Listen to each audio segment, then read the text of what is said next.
আজকে বাঁশপাতা মাছের শুটকি ভর্তা করব। এখানে আছে বাঁশপাতা মাছ, এখানে হলো পেঁয়াজ, এখানে কাঁচামরিচ আর এখানে রসুন। এই কয়টা উপকরণ দিয়েই আজকে মাছ ভর্তা করব, শুটকি মাছ।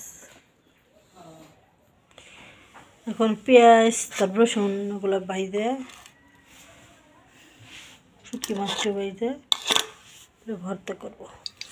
কড়াইয়ের মধ্যে তেল দিছি, দিয়ে এখন পেঁয়াজ রসুন দিয়ে বাইদে নিব।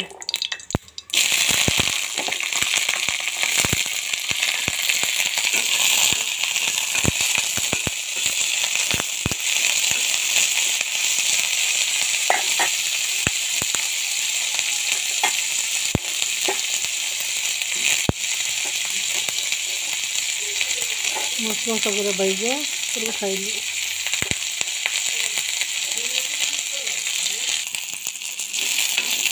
করে বাইজে নিই।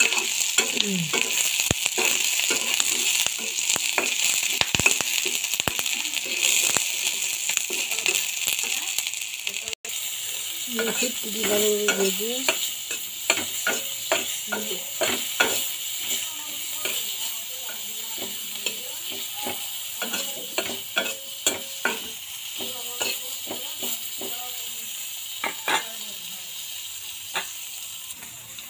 পেঁয়াজ রসুন মরিচ গুঁড়ো ভেজে নিচ্ছি ভালোভাবে।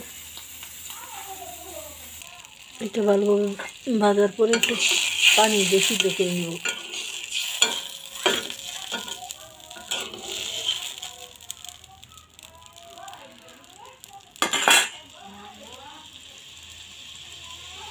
এখন শুটকি ভর্তা হয়ে গেছে। আমরা এরকম আনামত সুপারি খাই।